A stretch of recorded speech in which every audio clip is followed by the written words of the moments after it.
I'm not going to ask you to comment on precedents or cases of the Supreme Court. Is that okay with you? Okay. Good. I just want to try to understand the way you think and what your beliefs are.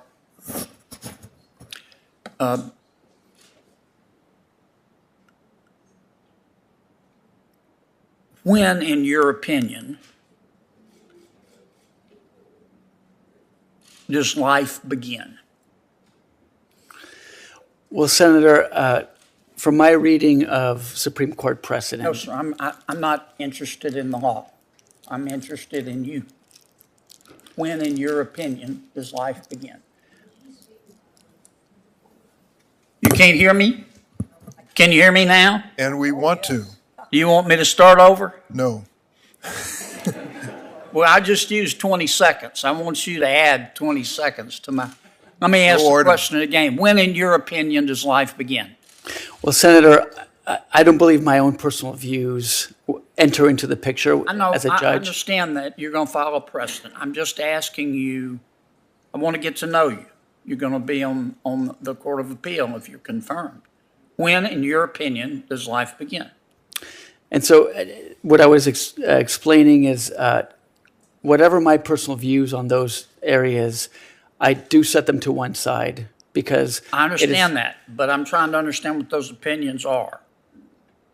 Are you going to answer my question?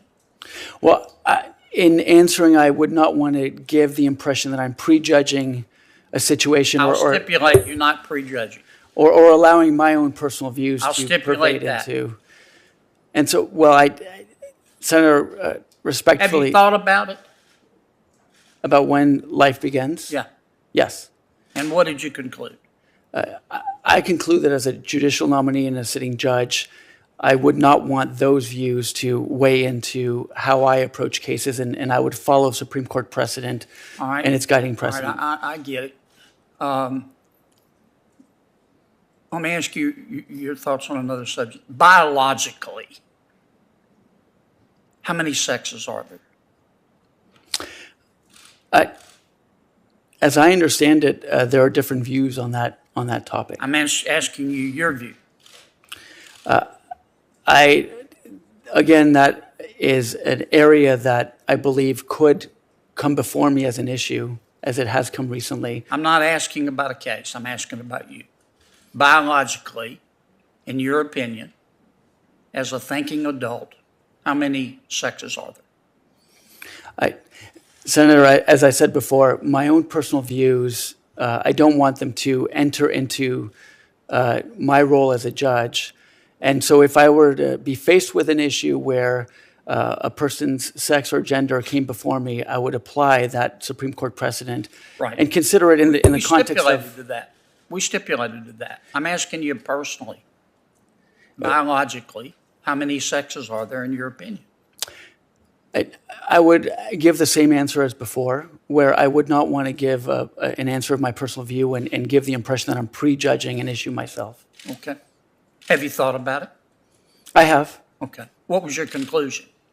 That it is a matter of importance and debate in our society today. And while I have my own personal views about it, my role as a judge is to apply the law and precedent and let the arguments and facts speak for themselves. All right. In your opinion, is the California Court of Appeals systemically racist?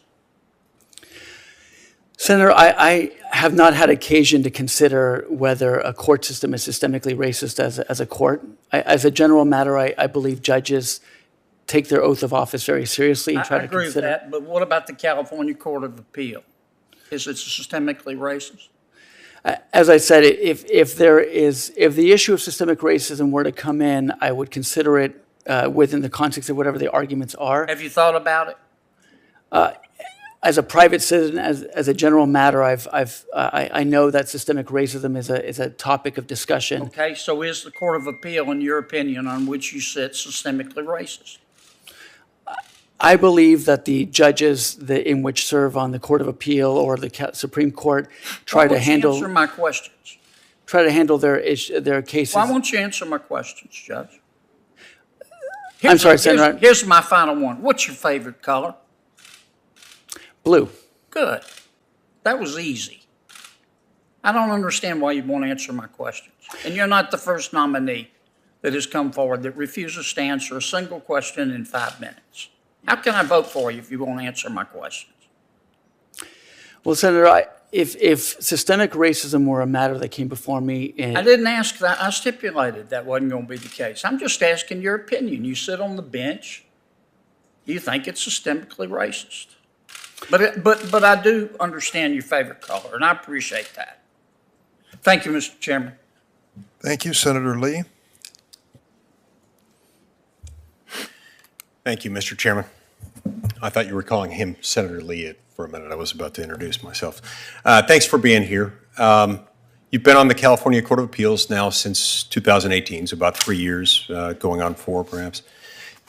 How are the, under the Constitution of the state of California, how are the justiciability rules different under the California Constitution than under the federal system?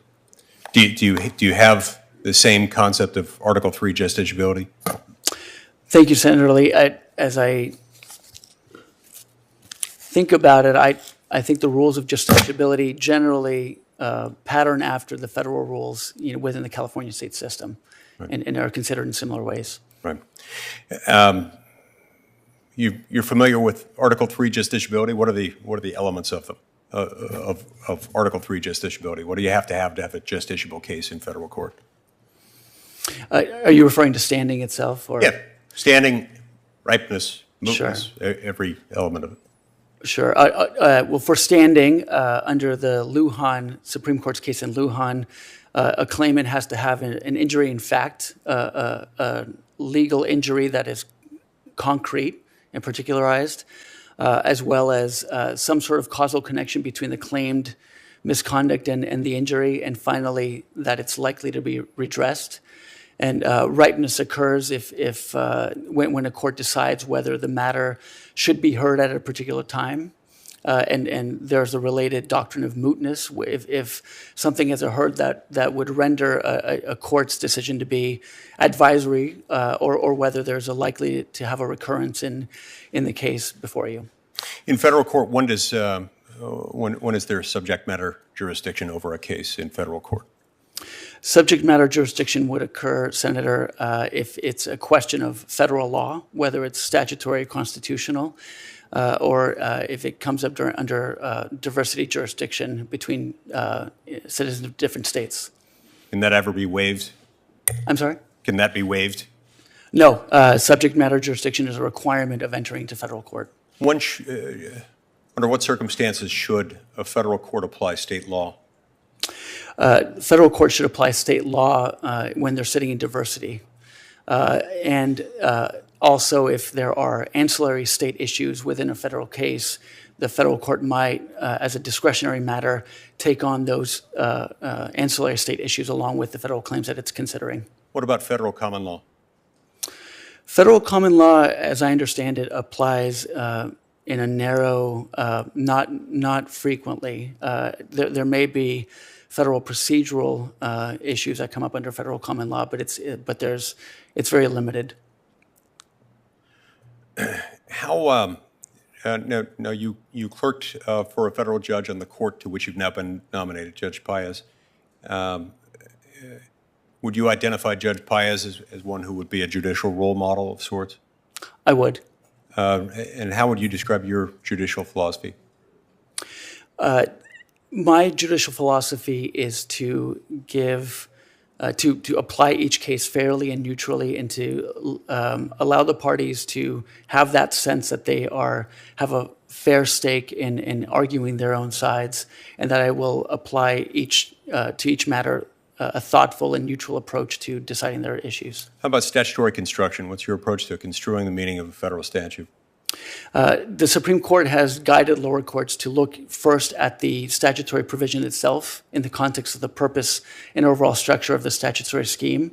So I would look to the plain language of the text of the statute as the starting point of analysis to discern what legislative intent should be. When would that starting point not also be the finishing point?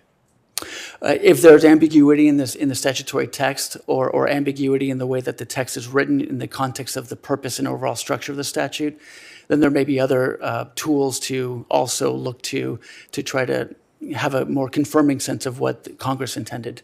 What about discerning the subjective intent of a Congress in enacting legislation? Assume, for purposes of our discussion, we're talking about text as to which there's an ambiguity. How do you ascertain Congress's intent subjectively? Well, the Supreme Court has said to look at committee reports as a source of legislative history, but the court has also cautioned lower courts that stray remarks or individual comments by a senator shouldn't be overblown in a sense or taken to encompass congressional intent. How could one meaningfully differentiate a committee report, which may reflect the views only of the author, who may not even be a member, from stray remarks made by a legislator on the floor or in committee? Well, I would say, Senator, that it's in the context of whatever is being read. And if it's a stray remark that only happens once or in an isolated instance, I don't think that stray remark would be given any weight, as opposed to if the statements. What if there are 10 lawmakers who all say the same thing? There may be a little more weight to that, but as I said, that legislative analysis is done in the context of what the statutory text itself says and the purpose of the statute.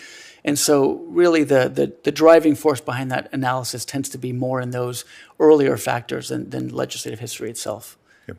I see my time has expired. Thank you, Mr. Chairman. Thanks, Senator Lee. Senator Cruz, you're the remaining senator to ask if you wish.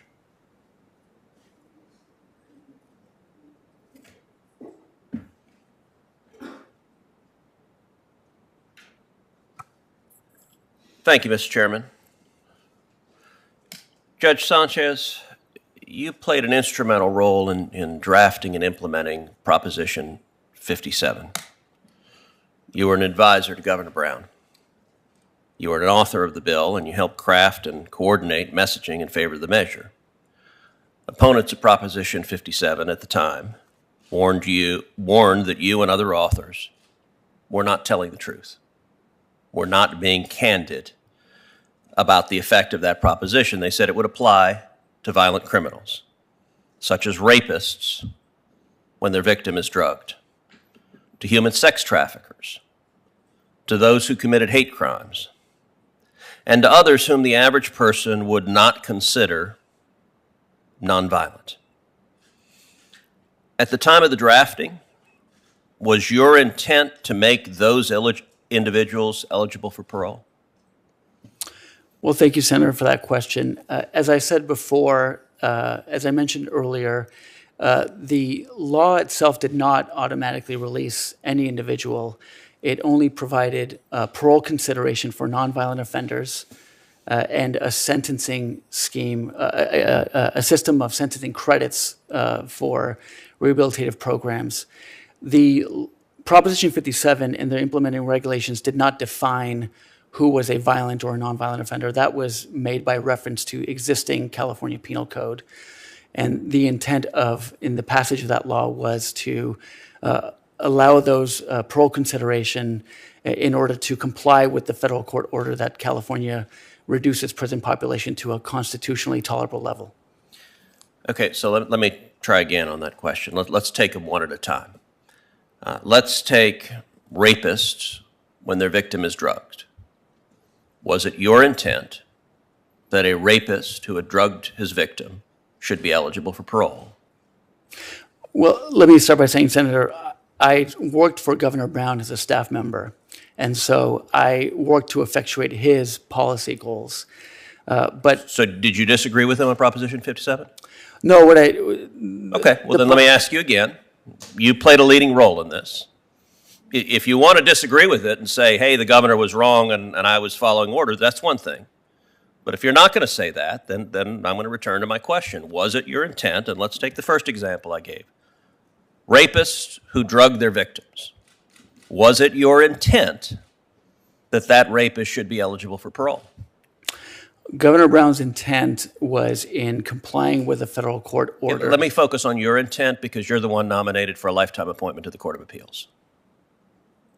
My intent was in serving the governor's policy, vision, and goals And the overall purpose of the law was to respond to a federal court order that had been affirmed by the U.S. Supreme Court. So let me try it again.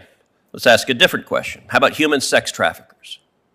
Was it your intention, as one of the leading drafters, that human sex traffickers should be eligible for parole? The intent of the law was to provide parole consideration for nonviolent offenders as defined by existing California Penal Code. Do you dispute that human sex traffickers would be eligible for parole under it? If whatever crime was defined as nonviolent but under the California Penal Code, Would human sex traffickers qualify, yes or no? I believe sex trafficking, well, I would reference the California Penal Code to determine whether that was a violent or a nonviolent category of crime. All right, how about those who have committed hate crimes?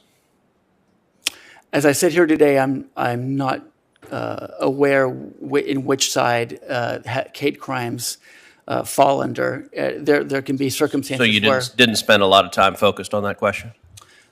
No, what I would say is that with any of these categories, I would follow California, or what we did was follow California Penal Code as to define who was a violent or nonviolent offender.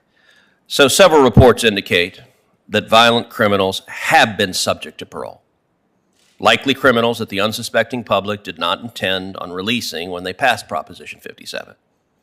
Sex offenders, gang members, batterers of police officers have been made subject to parole.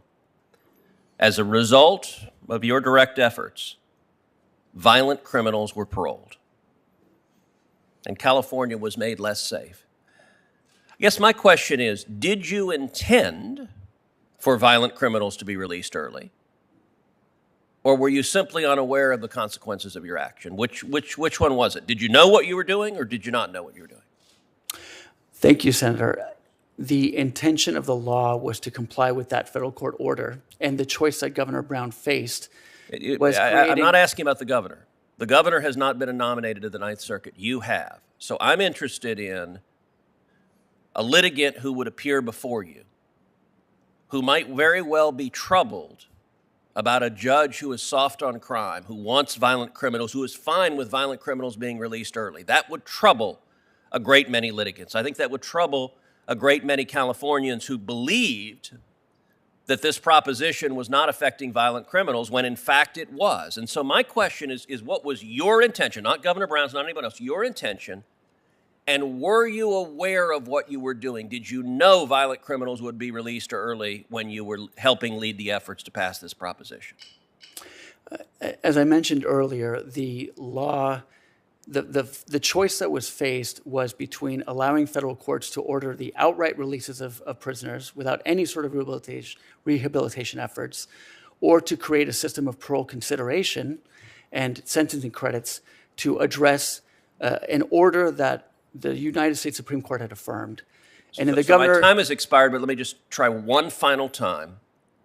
Were you aware violent criminals would be released early under this, yes or no? Senator, we were aware at the governor's direction that it would affect the entire population of the prison system, hopefully to get people to rehabilitate and to improve their lives before... That sounds like a yes. Thank you. Senator from Texas, time has expired. Senator from Tennessee. Thank you, Mr. Chairman. I appreciate that. And Justice Sanchez, thank you for coming before us today. A timely question for you. Do you believe that the right to keep and bear and own arms is a civil right? Senator, under Heller, it is the right to keep and bear arms is a constitutional right that all citizens possess. Do you support the Second Amendment? Senator, I support all amendments, all express rights that are in the Bill of Rights and rights that are recognized by the United States Supreme Court. Okay. Let's talk about this, continuing with California Proposition 57. There are a lot of Californians that are moving to Tennessee. One of the reasons that they cite for leaving the state are very high taxes, and another is a whole lot of crime. And the way crime on the streets has changed so many. of the communities. Now, I know you didn't want to answer Senator Cruz's question, but let me come at it a different way. Because when you look at the work that you have done on this, talk to me about what guides your judicial philosophy on sentencing. Okay, thank you, Senator. My policymaking past is just that. I served as a staff member for Governor Brown, working to effectuate his policy goals. Now, and what vision. principles guide you? And- What is the purpose of punishment? Because see, you've just talked about you knew there were people that were going to be released. Were hopeful people were going to go through rehab, but then you kind of contradict yourself. So why don't we do this? Why don't you just submit for the record what your philosophy is on sentencing and what you think is the purpose of incarceration, the purpose of punishment? Because I don't know of anybody. I talk to people that have moved out of California every single day, and they are so frustrated with the way the state is being run. And so they're choosing to leave. Let me move on to People versus Silas and ask you about that.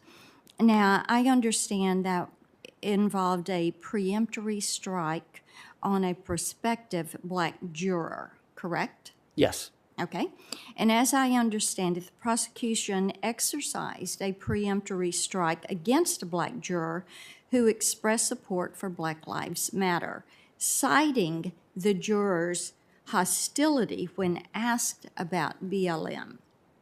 And you issued a decision that suggested that the prosecutor's preemptory strike was actually motivated by discriminatory intent based on the juror's race. And I would like to know more about your thinking in that case, because it seems to me, as I looked at it, that you're conflating support for BLM, which says that they are a trained Marxist leaders in this group, that you're equating that with race. So why don't you talk just a touch about that? We've got a limited time here. Thank you, Senator. As you mentioned, the claim was brought under Batson versus Kentucky, in which the Supreme Court held that use of a peremptory challenge by the prosecution to excuse a juror on the basis of race violates the Equal Protection Clause. On review of that appeal, we looked at the three-part analysis of whether the plaintiff had made a prima facie case of discriminatory intent. And in that case, the questioning was conceded by the Attorney General to have been inappropriate with regard to the Black Lives Matter movement. But there were other indicia in the record as well of evidence of a discriminatory motive. For example, the prosecutor's explanation for excusing the juror involved that the potential juror was late, when in fact it was a different African-American juror that had been late. And there were other aspects of the record that supported an indicia that the prosecutor was substantially motivated, at least in part, by a discriminatory purpose. Okay. It wasn't only Black Lives Matter, but that played a big role in the case. Okay, thank you for that. Demand Justice is a far-left group that is supporting your nomination, and you've expressed preference for, and I'm quoting, diversity of experience and perspective in the courts. And in light of this, I would like for you to define what you see as being appropriate action on the bench and judicial activism. Thank you, Senator. Judicial activism to me means when a judge allows their personal viewpoints or policy perspectives to pervade their decision-making. It is not an appropriate thing for any judge to do. A judge should consider the court, the party's arguments, the lower court's decision, and the governing law. And But Demand Justice likes activist judges, and they're supporting you. So do you agree with their philosophies? Senator, I'm not familiar with Demand Justice's philosophies. I can only speak to how I approach each individual case that comes before me. Okay. All right. Thank you, Mr. Chairman.